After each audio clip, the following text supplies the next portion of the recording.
Hello, my name is Cor. Hello.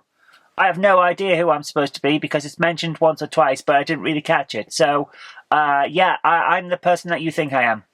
Hello and welcome back to another episode here on TrekHammer, where we're watching every single episode of Star Trek from beginning to modern day, in order mostly. But today, we're talking about the latest episode of Star Trek Strange New Worlds.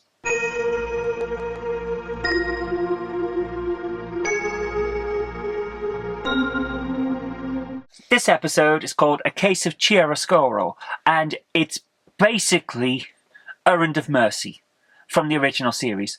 Right down to the fact that the Klingon in charge of the occupation that the Federation people are fighting against is Kor. So now, canonically, Kor has lost 2 worlds to the Federation's shenanigans. How is he getting commands? Oh, because he's related to Klingon high people and the original Imperial bloodline. That's how he gets them. It's nepotism. Okay, nice to see that even aliens have this problem. But seriously, the episode, it's very, very stylized. There's a lot of experimentation in Strange New Worlds. They're doing different ideas and different things to see if Star Trek can do these things. I mean, last time we had a musical episode, which personally I didn't like, but a lot of people did. I just felt it was wrong and felt far too much like an off-Broadway play compared to good musicals. And maybe that's just me, but this time we've got this entirely in black and white film noir Cold War era spy film, essentially, in 45 minutes. And when I first watched it, it wasn't bad. I kind of knew where it was going because I've seen enough of these films to know the basic plot. But in terms of how it's presented, pretty good. I enjoyed it. There are a few bits where it feels a little contrived, but you've only got 45 minutes to tell a story that would normally be told in at least 90. So I get that certain corners have to be cut and things have to be streamlined. So that's not too bad.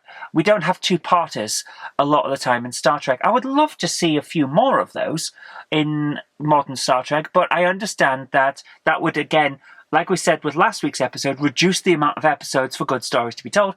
And it's a very, very tight 10 episodes, and that's your lot limit these days, which is not entirely brilliant. But getting back to the actual episode, very well acted. Everything seemed pretty good. I enjoyed that. I'm feeling a little bit like it was a lot of style over substance, which is not entirely what I like to see in Star Trek, but what we got was a decent episode that kept my attention. I did see where it was going, but only because I'm a fan of the genre and kind of saw the telegraphed things that were coming, but that's possibly a me issue. I thought it was well done with the portrayal of the characters. We got a lot of good stuff from Uhura. We got a lot of good stuff from Una, who got to play a different role for a bit. Dr. M'Benga got a lot of good lines, and we got to see a bit more of his backstory. So once again, we're getting more character development, which is exactly what we were talking about last week, saying that we needed a lot more of this.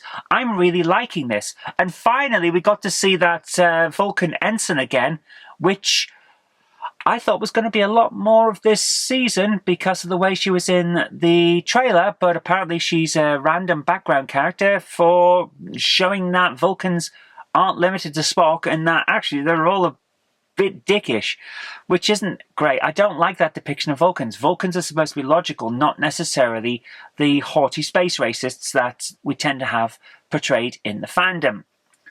So I liked it. It was good. It's not perfect. Few things are, but it was good. Good to see Kor again. Nice to get a bit more background of a recurring character from the original series through to Deep Space Nine and all that. We get to see a lot of good stuff. I liked also the way that we're getting to see an awful lot more of what La'an's going through. Her increasing paranoia, her increasing aggression, the fact that she no longer trusts herself. Is this going to be the thing that builds and builds until she leaves? Is that what's going on here? Because I know that Spock didn't recognize Khan in Space Seed. is he going to be ordered not to mention her or something like that by the end of Strange New Worlds? And that's why he didn't react or look like he was remembering Khan. Something's going on. And I think we're building to that. Perhaps that's going to be the thing that triggers her eventual leaving of the show, either at the end of this season or the end of the next one, which is the finale. I don't know, but it's clearly building to something. There is an ongoing plot line, which I love. I like that we've got a standalone episode that's still building an ongoing plot. That's really good stuff. I like it.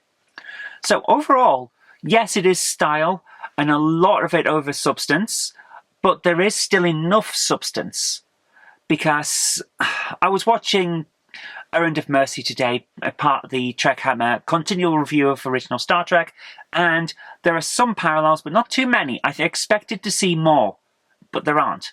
They've done it in their own way, and it works very well for the characters they have.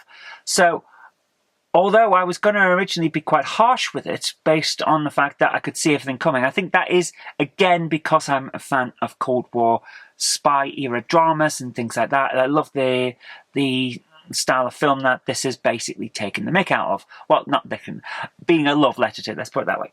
So I'm going to rate it higher than I originally would have, based on that. And I'm going to give it a warp factor of 9. Warp factor 9, Mr. Sulu.